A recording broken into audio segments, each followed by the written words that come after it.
My left, your right is Shanti Barnes. My right, your left, Peyton McDaniel. Um, I'm really proud of this group for what we did today. That was an unbelievable effort against a really good team. Georgia Southern is a really good team. I have the utmost respect for Hannah Hayden. Um, she earned a tough regular season trophy. And does a great job with them. I mean, absolutely great job with them. So I was obviously coming into this expecting what that was, which was a war, and I thought we really answered the bell with that. I thought we did a really good job setting the tone defensively. Um, we wanted. We're always trying to search for a single-digit quarter, and we got close. We had two 10-point quarters that we allowed. But, I mean, the rebounding was unbelievable. And I don't know if I've ever seen a stat sheet like that in my day. So proud of these two to my right and left. They set the tone, man, and obviously pleased with the outcome. All right, we'll open for questions. Go ahead, Shane. Shane Owen from the Daily News Record.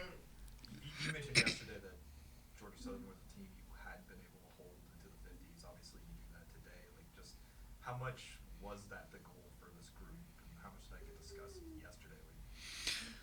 It was definitely a goal, but I would say this: it's always a goal. How I envision this one, and we were talking as a staff last night. And by the way, our staff did an unbelievable job with this. We crammed, I don't know what it was, 5 hours before we had these guys come in, but Coach Razor had the scout, unbelievable job. But no, it's always a goal, Shane. For us, I think I thought this game would be a little bit more of maybe 65-60 kind of game. I just thought in the first 5 minutes that's kind of what it was, right? It was like 6-6 or whatever. I don't know what the score was at the first media, but that's the way I was like, man, this is going to be a grind, and that's what we expected. But we've through our trials and tribulations, that's what I think this group has learned the most is that we have to defend if we're going to win, and all the effort we put in, man, it's hard, man. But these guys were locked into what we were trying to do, which was a little bit different than how we've guarded them before. And I thought they really latched onto the game plan. It was awesome. Paul. Coach Paul Chestnut, Fox Sports Radio. Two convincing wins in the tournament. Are you playing your best basketball of the season right now? No, I hope to play our best basketball tomorrow. But I know, Paul. Good question. No, I don't. I don't know if I'll take a look at it like that. I know we're playing well, right, and that's important to me is playing well. I think our commitment to the defensive end has been the difference, and I can't remember what we're up to now. I think it's 8 in a row where we've held teams in the 50s, and that's again going to be more challenging tomorrow. Whoever wins, right, but. If we're doing that, the statistics have proved we got a really good chance of winning. And so I hope we're playing our best basketball, and that's what every coach's goal and would be is you're playing your best basketball come March. So we're playing well. I don't know if it's our best, but pretty well. How you doing? Jay Buckner, Civic Sports. Hey, Jay. For you and both of the players, congratulations on making a championship. Thank you. What does it mean to you to make it again? I'll give you a tough answer. It's not about making it; it's about winning it, and that's what we got to do. We've made it before, right? And I know these two have felt that heartbreak. So we've made it before. It's about finding a way to win it, and that's our goal. So there will be really no celebration that we're here. We got to find a way to win it, and that's the whole goal. Oh, my bad. Did you want them to answer that too? Oh, go ahead. I feel the same way. Yeah. I mean, I've been here the last 3 years, and we won it our first year in the Sun Belt, and the last 2 years we lost it. So I mean, getting here it's great, but it gives you the opportunity. But we have to come away with the win tomorrow. I would say same. Getting here is great, but we got an opportunity to win. You entered the season with the group you called the core four, and then it was kind of were you going to have any depth beyond that? And then yesterday Ashanti gets the 2 fouls early, doesn't play a lot. Today it's Sakaya, and you had people on the bench who you not only survive, you go on big runs and put the teams away. Just expecting to be able to do that with games where they're playing less than 20 minutes? Yeah. It's funny. I don't know which one I was more nervous about, her yesterday or Zakiya today. Like, good gracious, we got 2 fouls in a short period of time. But no, I think the goal, Shane, and we did have those question marks early. I think the goal with every team is that, yeah, we'll step up, man, and we'll have somebody that's ready. And obviously, Angela was awesome yesterday. 24 minutes, 5 for 7. Right, she was awesome stepping in for Shanti.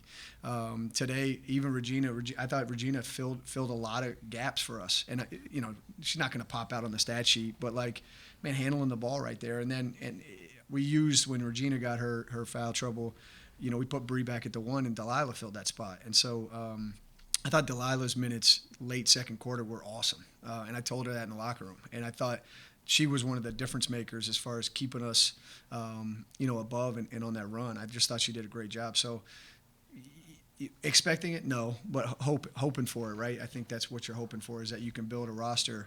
And shout out Bree McLeod today, man.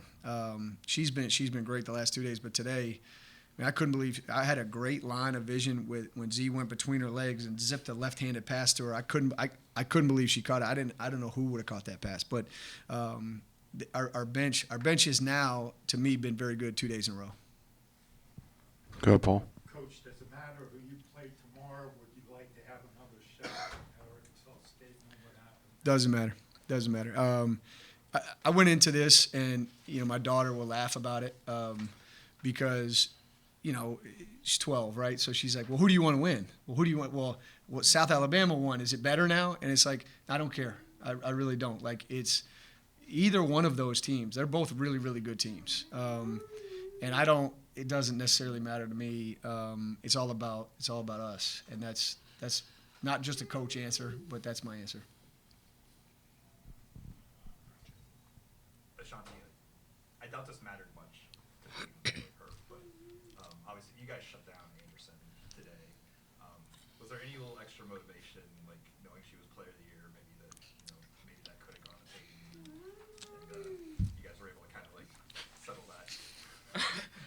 Yeah, it was a little extra there, but I just knew I had to do it for my team, and I know they had my back as well. Go ahead. Tony DeSanti, ESPN. How are you guys? Congratulations. Good, thank you. Peyton, who do you model your game after? What player in the W would you say that you? Come on, give me Good question. I like that. That is a good question. on the fire. My favorite WNBA player was Maya Moore, so I liked watching her, but I also like watching Kayla McBride. She has a pretty quick release, coming off of screens and shooters, so I would say her. How about yourself? Also, my favorite player is Maya Moore as well, but I would say Asia Wilson. Two good calls. And Coach, tomorrow, would you let us get your pregame speech? So I'm holding you on the He's fire. got the hard hitting questions out here. Look, I'll give you. I won't know what that is till later tonight when I'm rolling around at 2:30 in the morning thinking about what I'm going to say. Yeah, we'd love to come in there and Yeah. just be a fly on the wall and no X's and O's. We just want you to rock me. Well, what it is, right? This is about us, and that's what I've told them. Even today, I was like, hey, Peyton, you won a semifinal game before? Yeah, right. Like we come on, man, and so that's what it is for me. And it's if we're focused on being us, every time we've been us, every time we've really been together, defended, rebounded, and played together, we've had good outcomes. And so I think any championship game you go into, of course the stakes are raised naturally, but your core is what you are. Your core is what you've been, right? And I think that'll be a little bit of what I'm talking about. Man, there's always a balance as a coach. You want to calm the nerves a little bit, right? But you want to come out there with being fierce, right? And so, I'll let you know when we're here tomorrow. Tomorrow we'll be ready for you. Hey, the other question I had for you is, I saw that you obviously started your career as a men's coach. I made the mistake years ago of asking one of my women's analysts. I'm like, she coached the women's side. I'm like, oh, coaching on the women's side has got to be so much easier than coaching the men's side. She goes, am I right? No, not easier. I enjoy it way more. I would say way better, but not nothing's easy, man. There's some really good coaches in this league that come up with really good. Man, it's not easy, but man, I absolutely love the relationship part of coaching females, and that doesn't mean, I didn't have a good relationship with Drew Gore and Matt Webster and those guys at Evansville at all, right? I still talk to Ian Casco, and I didn't coach him. I was a manager for the men's team, but I still talk to a lot of those guys. But it's a different level of relationship, and it's much better. It's what you do this for. Thank you for asking that.